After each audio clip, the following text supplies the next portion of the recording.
servo de Jesus Cristo, chamado para apóstolo, separado para o Evangelho de Deus, o qual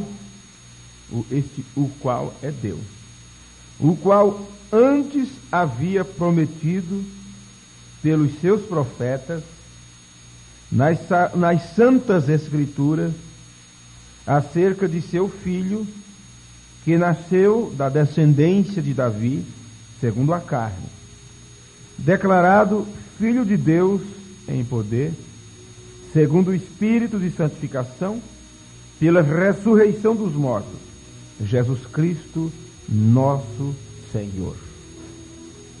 Pai bendito, temos nos aproximado de Tua palavra e nós entendemos que ela é a verdade. Esta Bíblia é o Senhor em forma de letras, é a carta de amor que o Senhor tem deixado para nós. É através dela que o Senhor fala aos nossos corações de uma forma primária. Portanto, pedimos que neste dia, mais uma vez, o Teu Espírito Santo manifeste esta palavra em nossas vidas e a vindique, a vivifique, para que possamos, ó Deus, sermos vivificados pelo poder da ressurreição de nosso Senhor Jesus Cristo, o qual foi levantado dos mortos para a justificação da nossa fé, e nos darmos a certeza, a esperança, a segurança de que também nós nos levantaremos dos mortos, e aqueles que estiverem vivos serão transformados sem precisar passar pela morte. É promessa do Senhor, e nós cremos nisso de todo o coração. Portanto, pedimos que o Senhor nos ajude e nos abençoe mais uma vez, no nome de Jesus Cristo. Amém, Senhor. Amém. Ainda dentro do assunto sobre a deidade, os irmãos que têm nos acompanhado, a primeira parte falamos sobre, voltando ao princípio para ver o Logos, depois falamos sobre a divindade em serviço, falamos já sobre Elohim e o Logos, que saiu dele. Depois falamos sobre a deidade corporal, falamos sobre o Logos mostrando sua criação, falamos sobre Deus e seu Filho. Sexta-feira falamos sobre o Pai habitando no Filho, e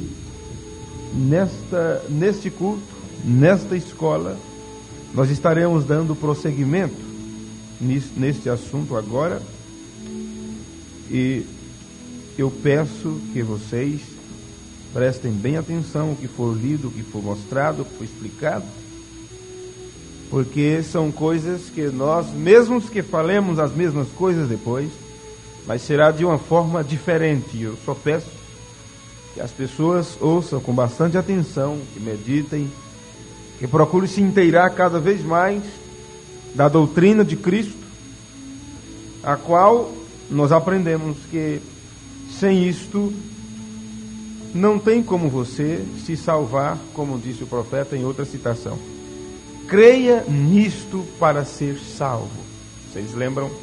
Foi, creio que a última citação que fizemos no culto passado. Creia nisto para ser salvo. Porque aqueles que duvidaram disto, mesmo dizendo crer em Deus, eles estavam muito longe da doutrina de Cristo. Muito longe da doutrina. Então, nós não estamos aqui para confundir quem quer que seja, para tirar ideias, tirar tradições. Nós temos uma incumbência de mostrar para as pessoas a verdade, e cremos que Deus, nesses últimos dias, tem enviado um ministério especial para tratar com a igreja, para tratar com seus filhos, e esse ministério seria para revelar todos os mistérios de Deus que estão nas Escrituras, mistérios que estavam escondidos desde antes da fundação do mundo, mas que seria revelado quando o sétimo anjo tocasse a sua trombeta. E um dos mistérios era o mistério da deidade, ou da divindade. O mistério da deidade suprema, o pilar de fogo regressando outra vez para a igreja depois de 2000 anos sem a sua presença visível. Mas outra vez o pilar de fogo se fazendo visível, mostrando que Jesus Cristo é o mesmo ontem, hoje e eternamente. Amém. Agora nós vamos começar a olhar isto e ver este Deus. E nós vamos começar, como sempre temos feito, voltando ao princípio, antes que houvesse alguma coisa criada, antes que houvesse alguma coisa sendo formada.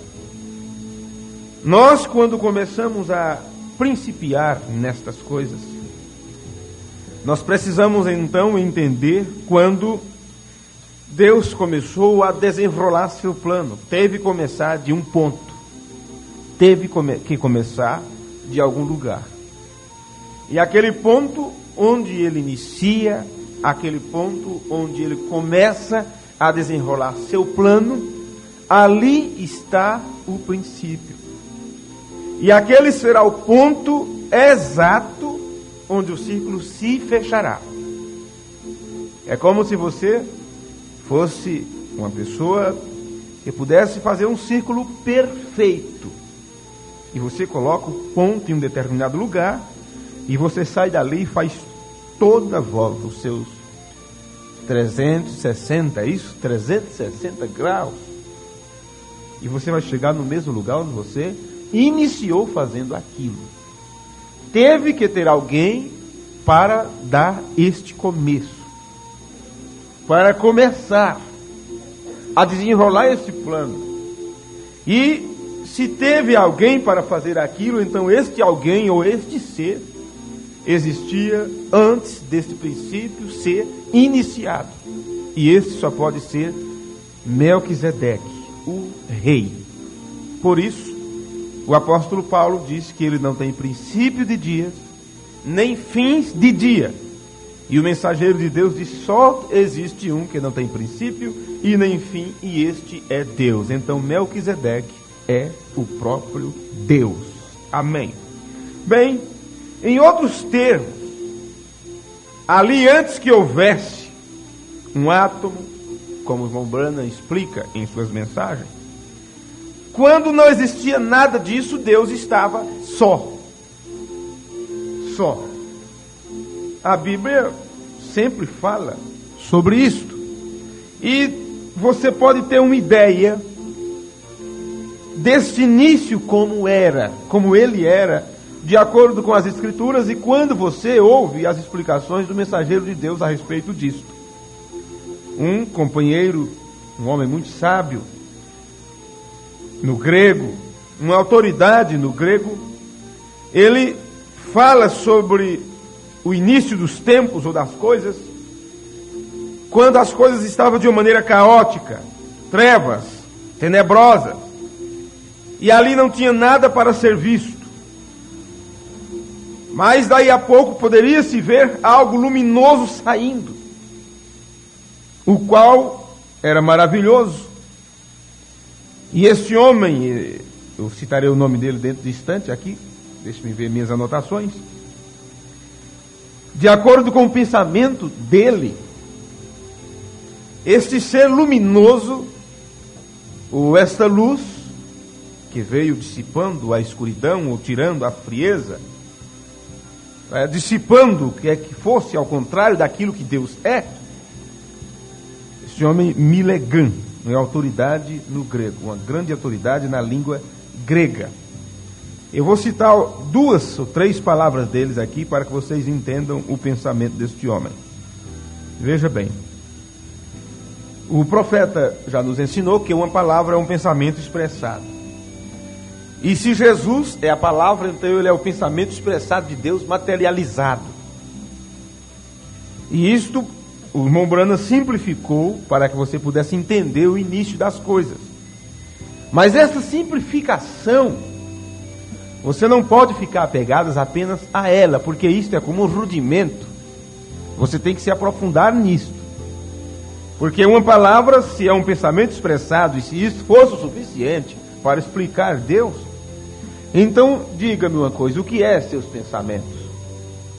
Seus pensamentos podem ser expressados através de palavras, e mesmo assim, aquilo não significar nada.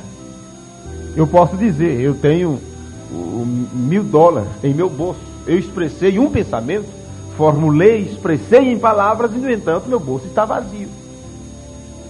Entendem? Para que vocês entendam que quando se diz uma palavra, é um pensamento expressado, e o profeta sempre usou isto para explicar a respeito do início das coisas, a respeito de Deus. Você precisa entender que ele estava simplificando tudo para aqueles bebês na fé, aqueles que estavam começando este aprendizado. Porque na realidade, meus amigos, era evidente que esse Deus, ele tinha que começar em algum lugar, e ele era o inescrutável.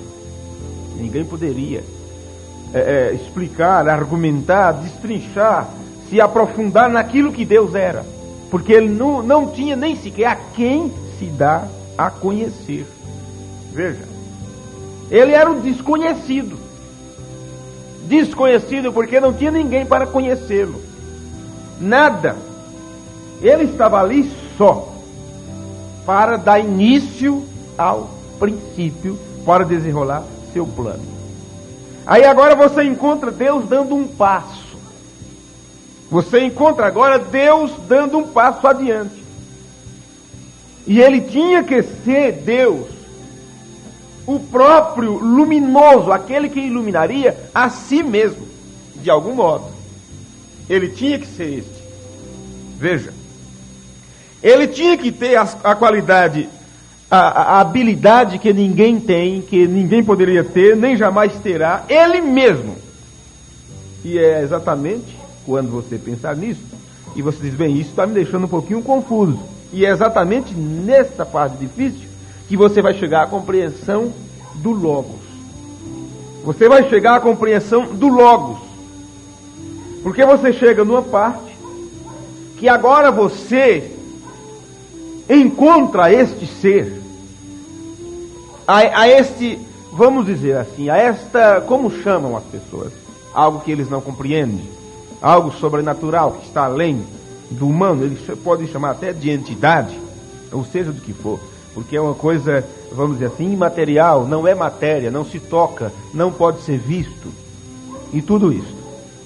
Você encontra esse Deus eterno nesta eternidade, e você nem sequer pode chamá-lo de Deus. Ele não era Deus, não tinha ninguém para adorá-lo. Deus é algo a quem se adora.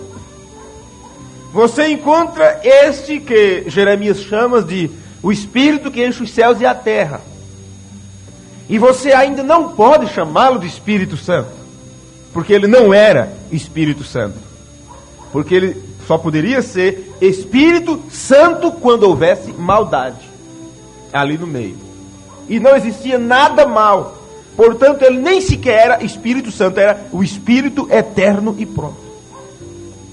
Não pode haver doença sem que haja a saúde, ou você não sabe o que é a saúde sem que haja a doença. Não pode existir a luz sem que haja as trevas. Veja agora isto.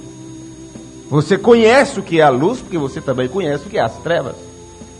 Agora, um cego de nascença, ele não sabe o que é a luz.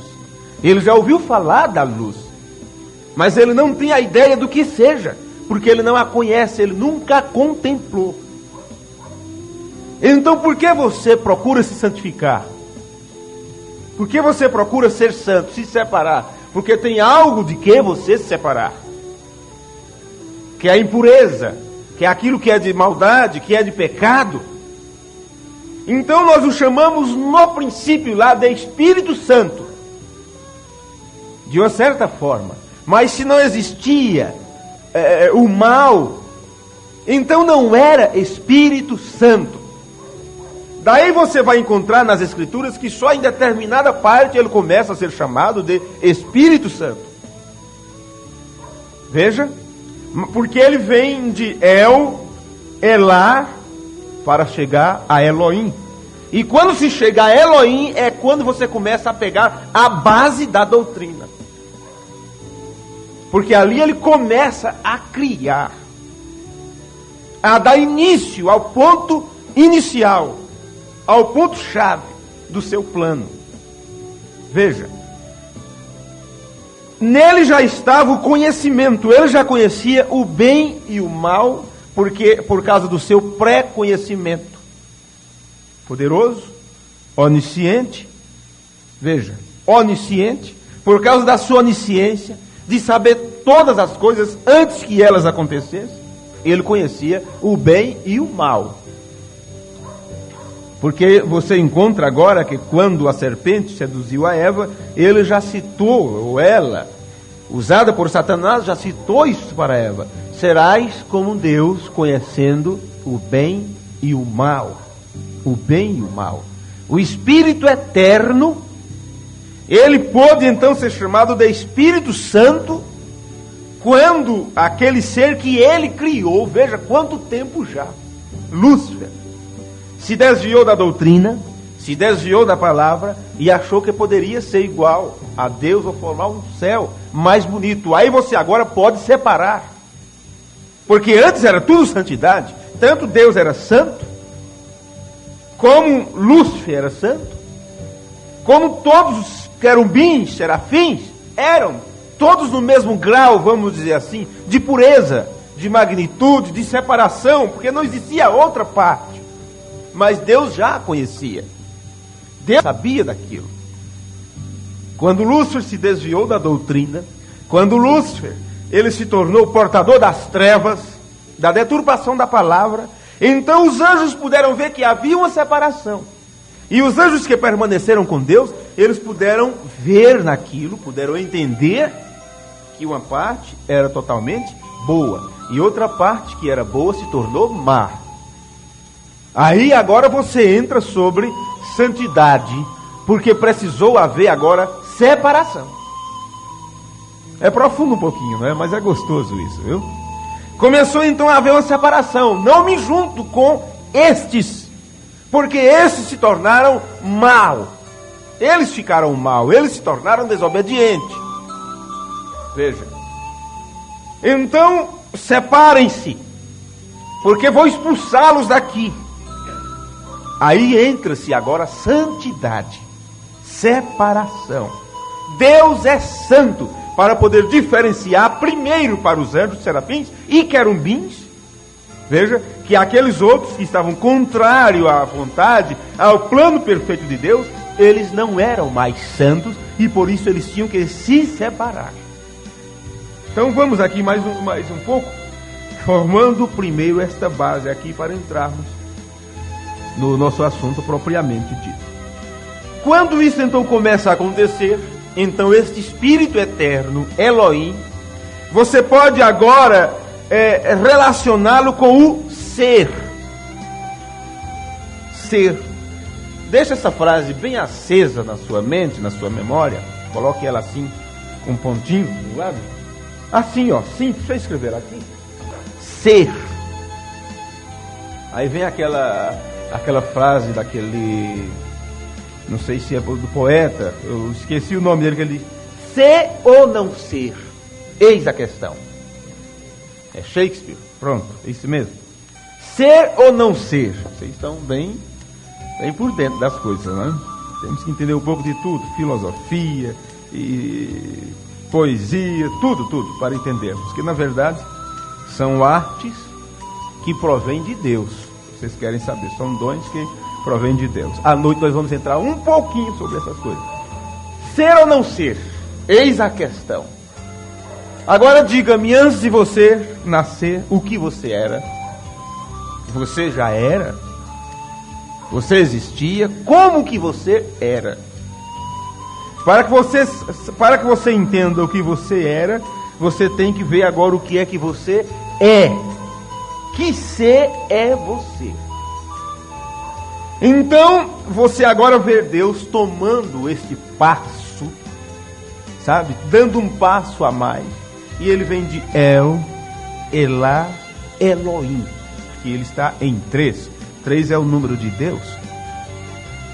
E agora você pode ter ele com o ser. Porque existe agora, começa-se uma relação, daí por diante, deste ser. Porque ele começa agora a ter uma relação com seu filho, quando ele marcou o ponto inicial do círculo. Alfa, até que volte a ser ômega. princípio e fim. E quando falamos do alfa e ômega, que tem o princípio e o fim, não é que ele vai deixar de existir. Não é que ele vai deixar de existir porque tem fim. É porque ele volta para o ponto inicial. E esse ponto inicial é de onde se originou, é com Deus. Como disse João, ele estava no princípio com Deus. E isso não será outra coisa, mas será quando a eternidade será estabelecida e o tempo deixará de existir, e não resta outra coisa a não ser neste ser eterno, a não ser o Senhor Jesus Cristo sentado sobre o trono e o pilar de fogo por cima. Isso me mexe tanto comigo que vocês não imaginam.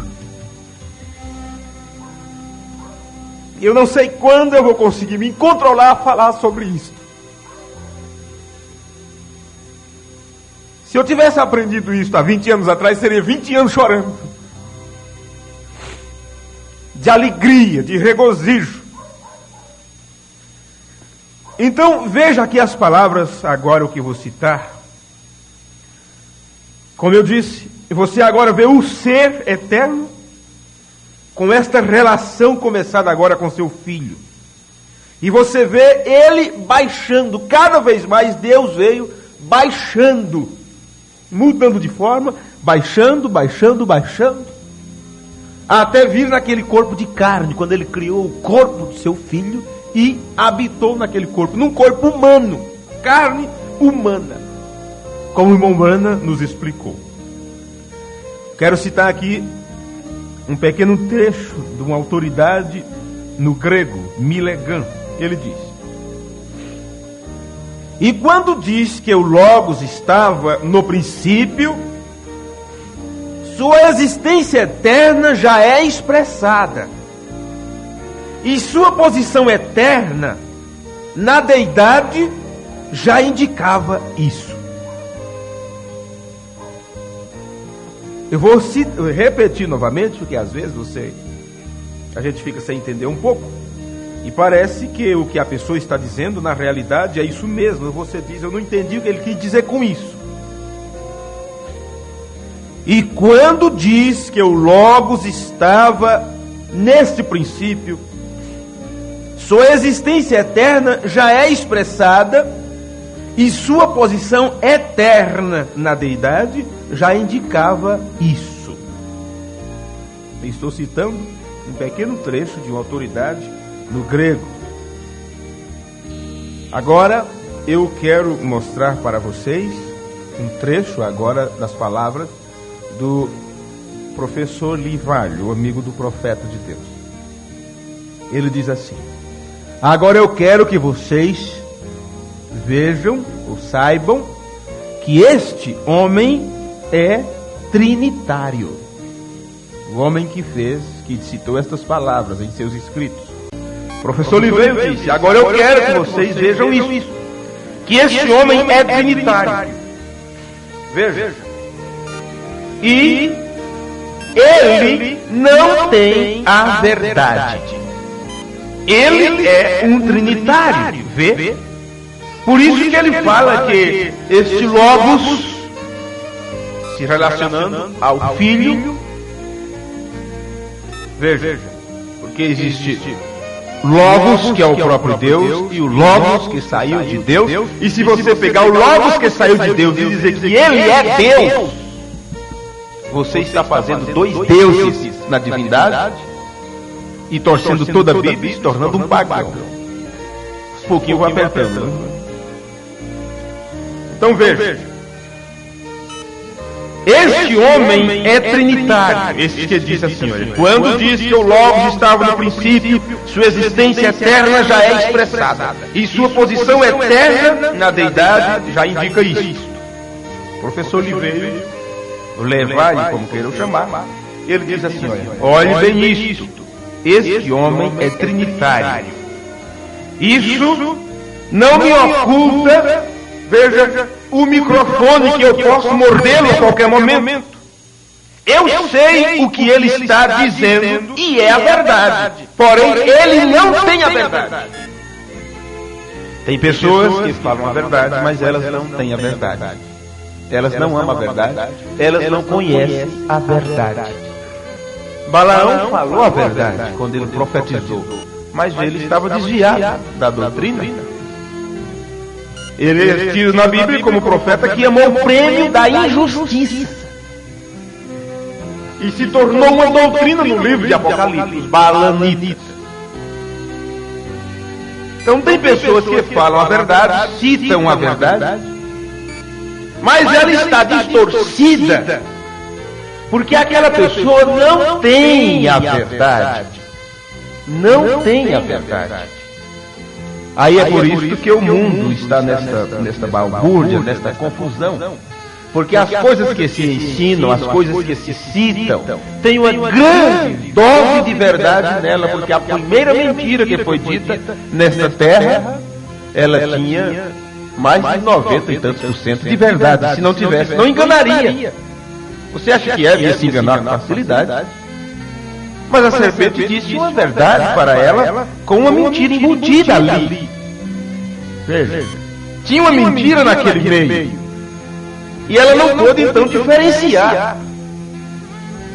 Então as pessoas se enganam por isso, mas lá também fala de Deus, mas lá fala de Jesus. Ela fala que Jesus é curador, que Jesus cura, que Jesus salva, que Jesus leva para o céu. Tudo bem, é tudo verdade. Mas essas pessoas não têm a verdade. Fala de Jesus, mas não tem Jesus. Fala de salvação, mas não são salvos. Falam de céu, mas estão caminhando para o inferno. E como as pessoas não percebem isso, estão cegas, elas seguem. Aí Jesus diz, é um cego guiando o outro. Agora pergunte, para onde você está caminhando? Pergunte para qualquer pessoa, você está indo para onde? Ninguém quer ir para o inferno. Mesmo que não queira dizer com palavras, porque acha que dizer que está indo para o céu é algo muito grande. Olha, eu não sou tão pretensioso para dizer que quero ir para o céu. Mesmo que diga que não sei, dando de humilde, mas na verdade não quer se perder. Eles clamam por uma vida melhor. Veja. Mas não tem a verdade. Eu sei, disse o professor Livan, que o que ele está dizendo é a verdade, porém ele não tem a verdade. Ele é um trinitário, vê? Ele está tentando tirar este logos. Veja, ele está tentando pôr o logos atrás de Jesus. E não pode fazê-lo. Não pode incluir isso em suas palavras. Ele não pode fazer. Porque os filhos têm princípios. Tem que explicar por isso aí que as pessoas esqueceram. O profeta bateu duro nisso. O filho tem princípio. Deus não tem princípio. Veja. Então o que é que ele falou a verdade, mas ele não tem a verdade? Foi nisso aqui, ó. Este homem, esta autoridade na língua grega. Quando diz que o Logos estava nesse princípio, sua existência eterna já é expressada. Esta autoridade no grego está citando João 1. Ele estava no princípio com Deus. Mas dizer que ele é eterno, está colocando ele antes do Logos. Antes do ser. Precisou ser para poder trazê-lo à existência.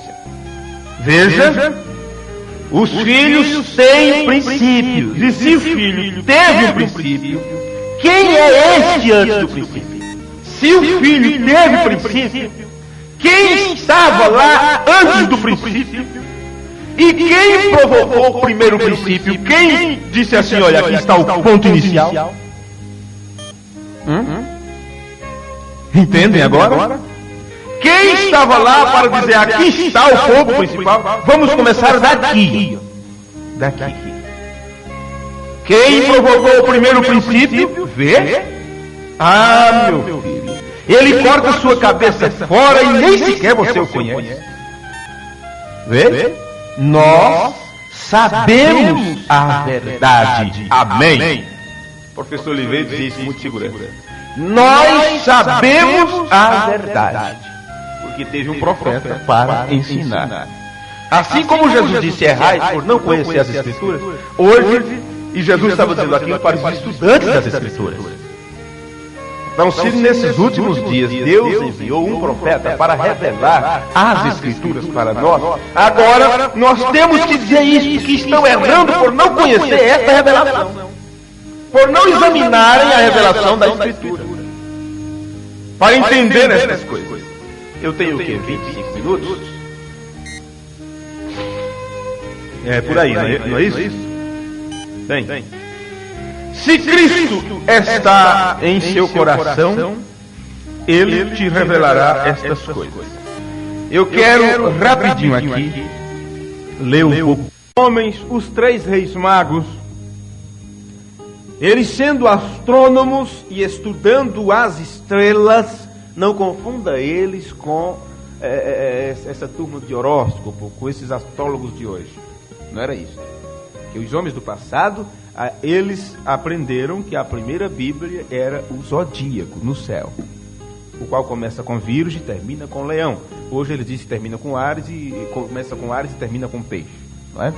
Mas o zodíaco que Deus estabeleceu no céu começa com Virgo e termina com Léo, Virgem e Leão, apontando para o nascimento virginal e a sua vinda como rei, como leão da tribo de Judá, o descendente de Davi sentado no trono. Então vejamos agora. Estes homens se apresentaram, estes homens sendo astrônomos e estudando as estrelas e vendo estes mistérios, luzes celestiais aparecendo ali, e alguma coisa acontecia, e que eles sabiam que era o Messias. Aqueles 3 homens, dizem que é Baltazar, Melquior e Gaspar. A tradição diz que o nome desses 3 reis, nós não encontramos os nomes deles na Bíblia, não é? Mas por fora das Escrituras dizem que esse era os nomes daqueles 3. Como eu não sei, apenas aprendemos isto. Como eu não sei se é verdade ou não, mas pelo menos a tradição milenar, né, diz que é isso. Bem, eles sabiam pelas luzes, estudaram as estrelas, viram estes mistérios, luzes celestiais apareceram ali, e que alguma coisa acontecia, e que eles sabiam que eram o Messias, o governador dos céus e da terra, que estava para nascer. Para que tire da cabeça de muitas pessoas que Jesus não iniciou quando estava sendo gerado no ventre de Maria. Ali ele estava se encarnando. Ali ele estava se encarnando. Corpo me preparaste. Entrando no mundo disse: sacrifício e oferta não quiseste, mas corpo me preparaste. E eles vieram sabendo que aquela divindade, veja, estaria encerrada, alojada em um ser humano. Eles sabiam que era assim, por isso vieram adorar aquela divindade. O Filho de Deus, o que herdaria todas as coisas, o herdeiro do trono. Eles vieram para adorá-lo, e eles sabiam que aquela divindade estaria encerrada, vamos dizer assim, presa, como teu espírito está preso no teu corpo. E não adianta você querer sair desta prisão, enquanto não cumprir com o seu propósito aqui. Então você viaja, você pensa, você sonha, você imagina, você visualiza outro lugar, outra terra, um lugar melhor do que esse, uma vida melhor. Porque esse teu espírito não nasceu para estar preso num corpo como este, limitado a caminhar, limitado ao tempo, às horas. Não. Por isso que ele vai ser transformado, para que você se sinta livre. E esse livramento vem através de quê? Se o Filho vos libertar, verdadeiramente sereis livres. Então aí está, aquela divindade estaria encerrada, alojada em um ser humano, e aqueles 3 homens souberam disso. Aquela divindade, o Logos que saiu de Deus, o Filho de Deus, estava agora alojada em um corpo humano. Isto aconteceu porque Deus criou um corpo para si mesmo. Eu quero que vocês percebam bem as expressões do mensageiro de Deus, para depois, quando chegar na conclusão, você ter um esclarecimento de tudo isso. Se não concluirmos agora, será a parte final no culto da noite. Deus criou um corpo para si mesmo. Parágrafo 55 da mensagem: os dons de Deus sempre encontram os seus lugares. Agora, como eram ajustados estes presentes para a jornada de Cristo à terra? Uma criança nasceu aqui na terra. E estes presentes que os magos trouxeram-lhe encaixavam exatamente com sua comissão de Deus e com sua jornada sobre a terra. A primeira coisa é Deus. Ele era Deus. Jesus era Deus em forma de homem. Jesus era Deus em forma de homem. Por aí você vai ver o perigo de que temos se deslocarmos a palavra. Se você deslocar a palavra da Escritura, você forma uma doutrina, você forma um ismo. Se você deslocar um versículo do outro, você forma uma crença separada. Por isso que a Escritura tem que concordar com a Escritura. Se você pegar Mateus 28, 19 e fizer um muro em torno disso aí, você formará uma grande denominação batizando, usando os títulos Pai, Filho e Espírito Santo. Mas os apóstolos não batizaram quando Jesus disse: ide, ensinai todas as nações, batizando-os em nome do Pai, do Filho e do Espírito Santo. Eles não saíram batizando. Eles ficaram em Jerusalém até que do alto receberam o poder, a unção.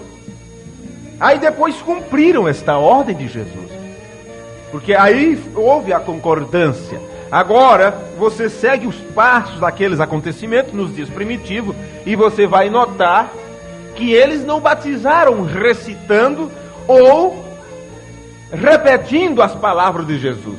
Eles batizaram em nome do Senhor Jesus Cristo, porque este era o cumprimento de Mateus 28, 19. Era o cumprimento. Pai, Filho e Espírito Santo é Senhor Jesus Cristo. Agora, se você hoje pega Mateus 28, 19, é a Bíblia, é a verdade. Agora vocês entendem o que o professor Oliveira estava nos ensinando? Quando ele cita aquela autoridade no grego que citou alguma coisa, e ele disse: este homem, ele falou a verdade, mas ele não tem a verdade. Então, quando você vê um pregador chamando as pessoas para batizá-las, de acordo com Mateus 28, 19, ele está falando a verdade, mas ele não tem a verdade. Então ele pode pegar qualquer homem, qualquer mulher, qualquer pecador arrependido e levá-lo para o batismo e repetir Mateus 28, 19 sobre a vida daquela pessoa. Agora me diga, ele tem a verdade? Não, senhores, ele está citando uma parte das Escrituras que é a verdade, porque foram palavras faladas por Cristo, pelo Verbo encarnado. Ide, batizai, fazer discípulos de todas as nações, batizando-as em nome do Pai, do Filho e do Espírito Santo. Qualquer pregador que cita isso no púlpito, ele está falando a verdade, mas ele não tem a verdade. Porque o Espírito da verdade não está sobre aquele homem para ungir, para dar cumprimento a Mateus 28, 19.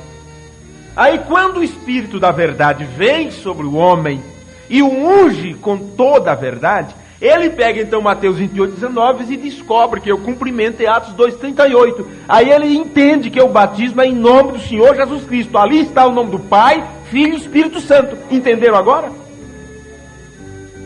E agora ficou mais claro para mim do que quando eu li as palavras do professor Oliveira dizendo: aquele homem trinitário, ele está falando a verdade, mas não tem a verdade. Agora vocês entenderam por quê? É como tantas outras escrituras. Quando eles citam sobre as outras doutrinas, sobre a ceia e leem as escrituras e tudo, eles estão citando a verdade porque é a Bíblia, mas eles não têm a verdade da Bíblia neles. E por não ter a verdade, eles não vivem, eles não dão cumprimento. Veja, porque quem tem a verdade procura cumprir a verdade. Por isso que o perigo de deslocar as palavras. Quando você desloca uma palavra da Bíblia, você terá todo o resto misturado. Por isso que se perderam, se desviaram os trinitários, por isso que se desviaram os unicistas, por isso que se desviaram os dualistas. E se perderam tantos que outros disseram, bem, está tudo errado, vamos formar outra Bíblia nova. Aí fizeram a tradução do Novo Mundo. Aí fizeram outro testamento segundo Jesus Cristo, como os mormons. Porque deslocaram uma simples palavra. E quando se desloca uma única palavra, o resto já não entra mais em concordância. Embaralha tudo. É como quando você está curto das vistas. Né? Você está lá, está tudo bem, está ali, daqui a pouco vai.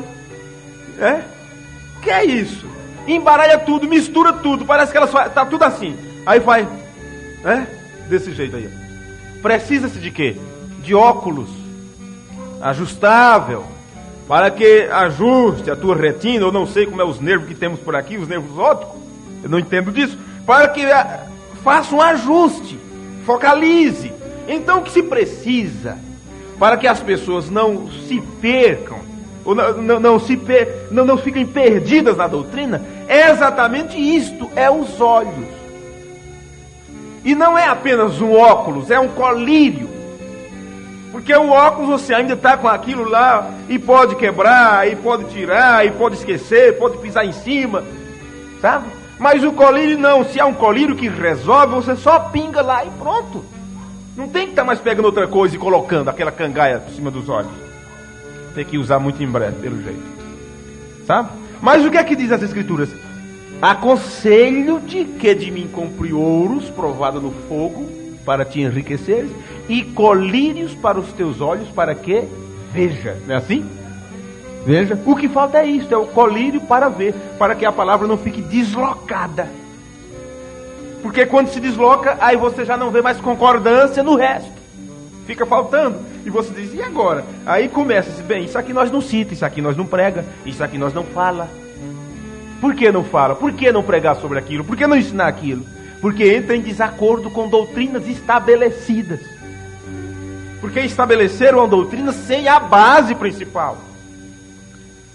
Sem a base principal de onde provém todos os outros canais. Agora, quando você vê, ou ouve, ou escuta, ou lê, o mensageiro de Deus falando essas palavras, agora olha, mas você tem toda outra base, toda outra escritura, tudo aquilo que ele pregou sobre o assunto, que você vê que não tem nada fora, não tem nada deslocado, e você entende. A primeira coisa, Deus. Este era Deus. Jesus era Deus em forma de homem. Se você pegar apenas isso aqui e deslocar do resto do que ele pregou, você forma uma outra doutrina totalmente diferente. É como deslocar Mateus 28, 19 do resto das Escrituras. De Atos 2, 38, de Atos 8, 45, creio, de Atos 10, Atos 19, sobre o batismo.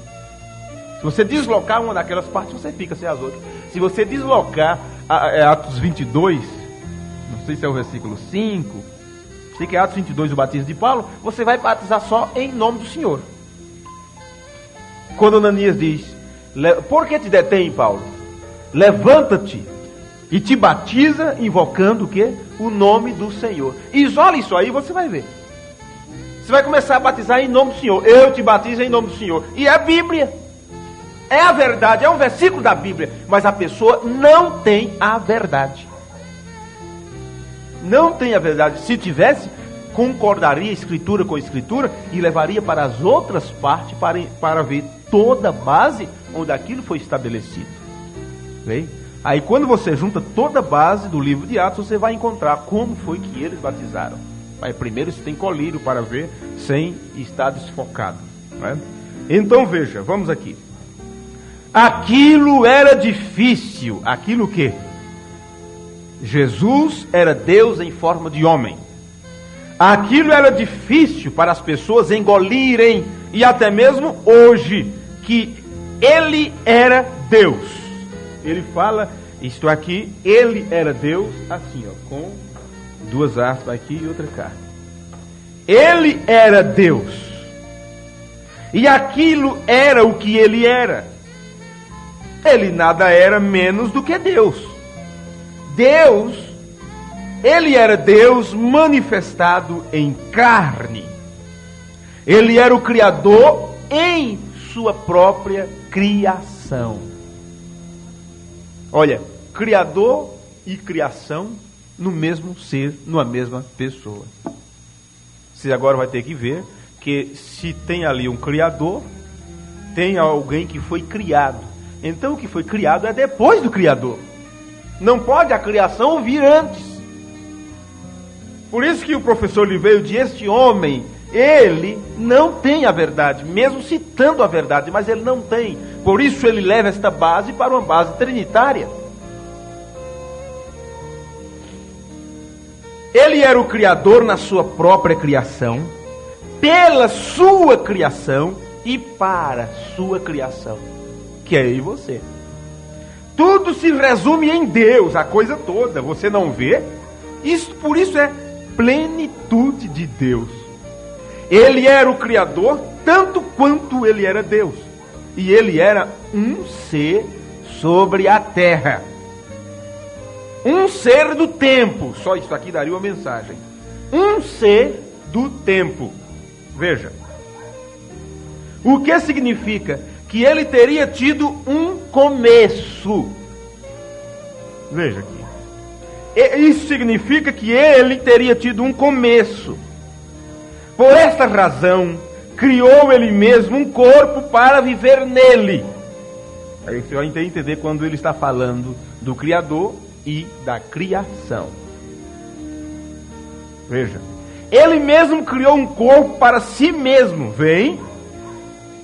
Que por esta criação, o Criador, e na sua criação, o Pai no Filho, que por esta criação, ele deve salvar a criação perdida que ele criou. O restante de todos. 59.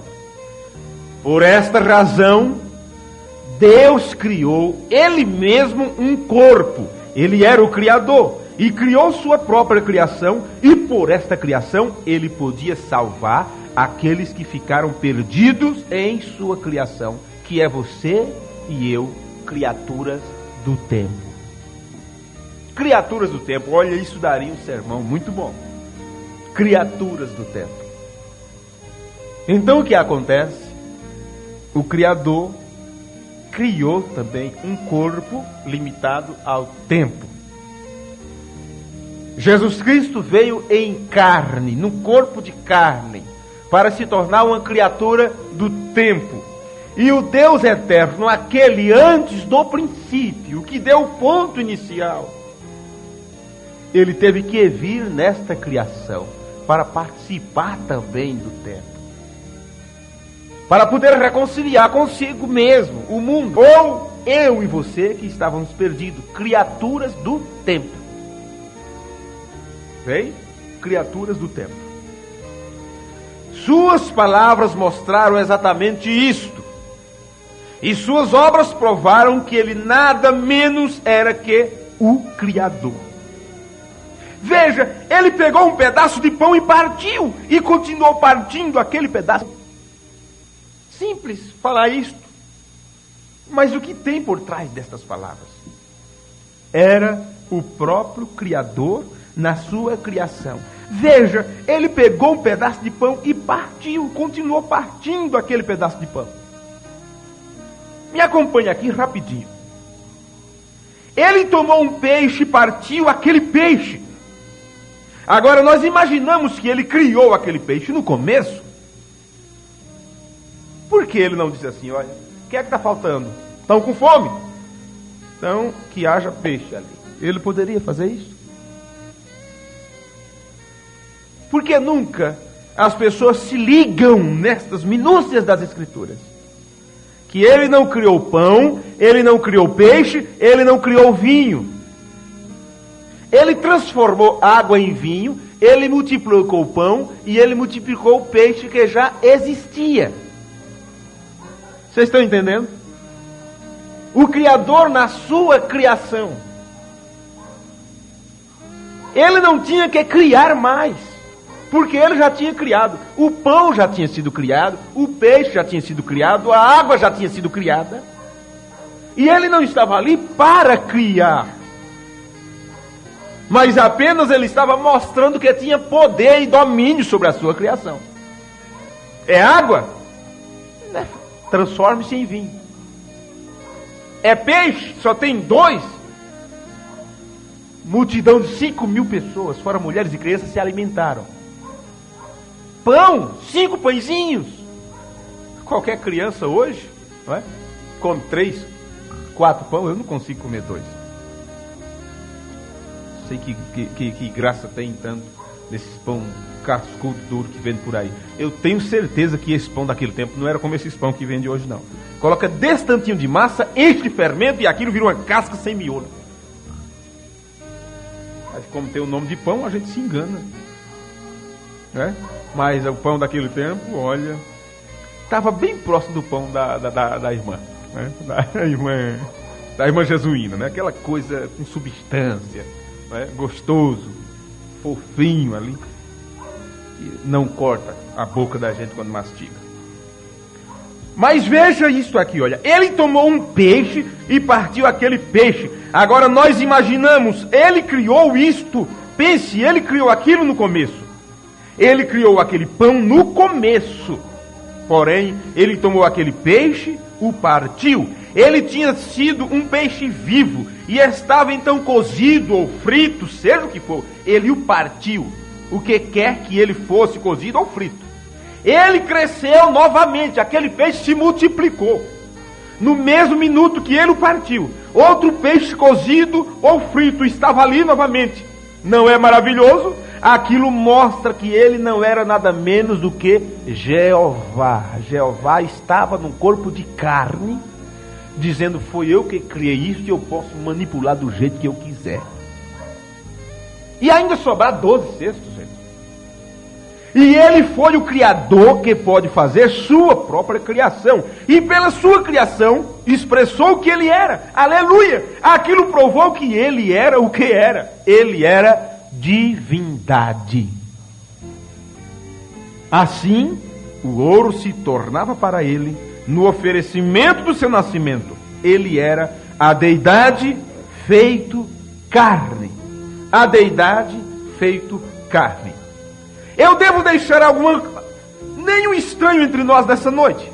Eu suponho que assim. Ele gagueja um pouco, acho que ele queria falar alguma coisa, mas queria falar só para a igreja local, para aqueles que já estavam acostumados com a doutrina. Às vezes fazemos isto, né? Às vezes não pregamos determinadas coisas no rádio, no ar, que as pessoas não entendem, não têm acompanhado. Fica um pouco difícil. Eu devo deixar nenhum estranho entre nós nesta noite? Eu suponho que sim, nesta reunião de oração. Mas deixe-me dizer algo. Quando ele esteve aqui, agora isto é para pensar, não para, provavelmente sondar, de preferência, observem, apenas para pensar. Jesus disse em São João 14:12, eu vos digo que aquele que crê em mim fará as obras que eu faço e até mesmo maiores que esta, porque eu vou para meu Pai. Vocês perceberam isto? Parece que ele está falando conosco exatamente agora que estamos estudando essas coisas. Vocês entenderam? Agora, veja, eu vos digo que aquele que crê em mim fará as obras que eu faço e até mesmo maiores que esta, porque eu vou para o meu Pai. Vocês perceberam isto? Observem. Que crê em mim fará as obras que eu faço e até mesmo maiores que esta, porque eu vou para o meu Pai. Vocês perceberam isto? Observem. Aquele era o Filho de Deus, prometendo para os crentes que coisas maiores do que ele fez, nos últimos dias, que o crente faria coisas maiores do que aquelas que ele fez. São João 14:12, está certo?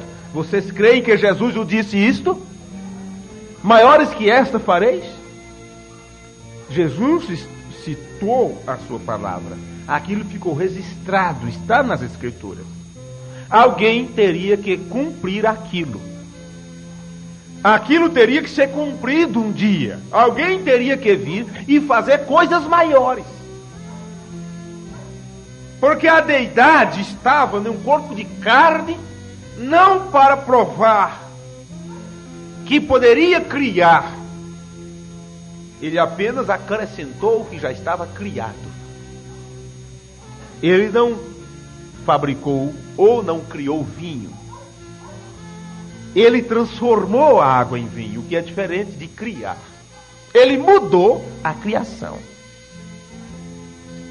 Não tinha o vazio ali. E ele fez com que o peixe aparecesse ou criou o peixe. Ele não, quando precisou de dinheiro para pagar o imposto, ele não disse, olha, simples, aqui ó, está aqui o dinheiro. Não, ele não fez isso. Ele mandou Pedro ir atrás daquilo que já estava criado. Pedro vai lá e pesca o peixe, e assim que você pescar aquele peixe, abra a cabeça dele, que dentro vai ter o dinheiro. Ele estava manipulando. Manipular é mexer, mudar a forma, sabe? Esticar da maneira que a pessoa queira. Como diz o oleiro, tem poder sobre o barro para amassá-lo e fazer a forma que ele quiser. Ele estava ali mostrando isto. Foi eu que criei tudo lá no princípio e agora eu mudo da maneira que eu quiser. Veio? A divindade em um corpo de carne. Então ele não teve que criar nada ali. Ele apenas mudou. O pão, o trigo foi ele que fez. Essa semente, olha, produz cada uma a sua espécie desde o princípio. Agora estava lá na forma de pão. Ele simplesmente pegou, a abençoou, deu graças ao Pai. Agora distribuam. Como pode? Aquilo se multiplicou. Veja. Mas ele disse, maiores que esta fareis. Esta escritura teria que se cumprir. Porque outra vez, a deidade suprema viria à terra. Porque esse ministério dele na Palestina não foi concluído. O ministério de Filho do Homem tinha uma parte que viria nos últimos dias. E nesta última manifestação, quando o Filho do Homem, quando esse ministério da deidade, outra vez estivesse na terra, Elohim em um corpo humano, ele agora não estava apenas para mexer na criação, manipular a criação, mas ele tinha agora o mesmo poder da palavra falada. Outra vez em um corpo de carne, em um profeta, Elohim falou a palavra e disse, haja esquilo, e o esquilo apareceu. Jesus não disse, está lá, Pedro, aqui ó, eu vou criar a moeda agora. Não, ele disse, vai lá, está lá no peixe, você vai pescar e lá dentro vai ter, eu não sei onde aquele peixe engoliu aquela moeda, eu não sei como é que foi aquilo, só sei que Pedro foi e estava lá. Mas nessa manifestação que te trouxe a revelação da deidade, foi diferente. Na casa daquela viúva, da irmã Moser, este ser supremo, falando através dos lábios de um homem, disse, peço $1 milhão, e se não aparecer aqui na mesa, eu serei um falso profeta. Vocês estão notando a profundidade dessas coisas? Observem, quando Jesus criou o pão, ele tomou um pão e criou o pão que já havia sido pão. Acrescentou. Os dons de Deus 63. Quando ele criou peixe, ele tomou um peixe que primeiro havia sido criado peixe, transformou em outro peixe. Está correto? Ele pegou água, a qual potencialmente se transformaria em vinho, e a transformou em vinho. Está certo? De outra forma, nós o temos visto em nosso meio.